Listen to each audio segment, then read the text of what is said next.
So this is the lens printed from whatever that original design was, the one that was commissioned. And I noticed that the allowed movement in this is pretty limited by these little slots. And then the way it's designed, this is so deep that this back of the servo is actually just about hitting the mounts inside the eye. And one thing that this does is it moves in and out, but that's all you get in terms of movement. It's not very much. It severely limits the travel on the rotation and how far in and out it comes. So what I did was I kind of redesigned it. I kind of went off the same concept a little bit, but it's a little bit easier. It doesn't have that crazy spiral shape in the middle of it, at least not in the middle eye. For one, I made I had to put an adapter on these here, so I made the opening fit one of the little micro servos.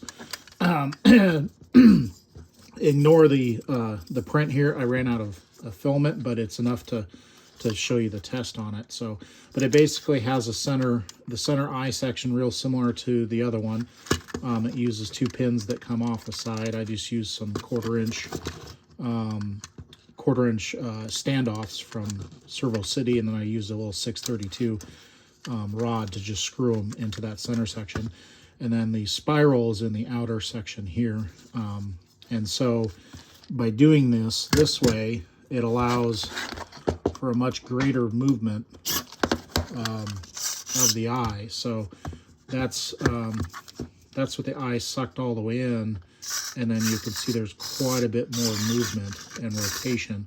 I think that will help visually,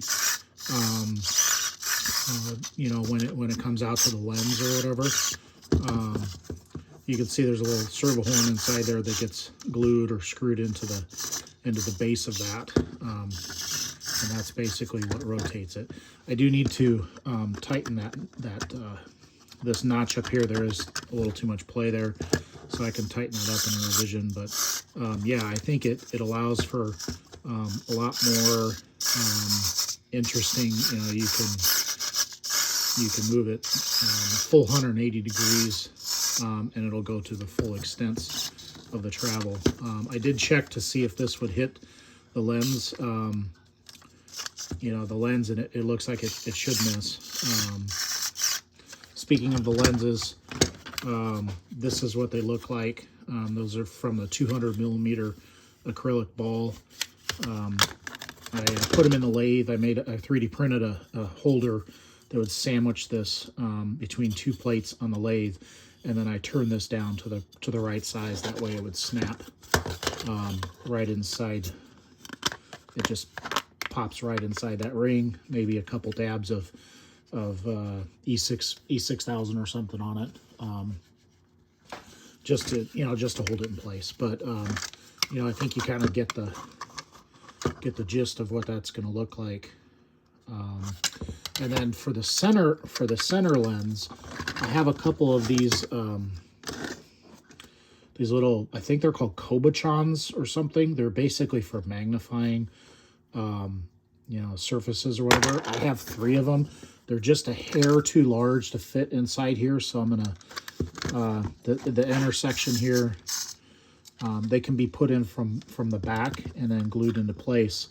But I think those will look nice. You know, they'll be recessed back in there, but I think those will look nice on the underside, sticking out. So they'll give it a little bit of a, you know, kind of a, I don't know, optical effect or something when it goes through. So anyway, I just wanted to show you progress on the eye. Like I said, this is shorter. It's shorter than the other one by probably about, I don't know, maybe ½ inch or so. It's a little bit lighter too, I feel. It's not quite as heavy and as bulky as this one is. These were printed in ABS though, so I'm not sure if that has to do with it, but this one just seems like it's a little bit lighter for the eye. And then you would mount these to the lens on the back side with some M2 screws. These are little M2 heat sets, so those just screw right into there. So anyway, that's where I'm at.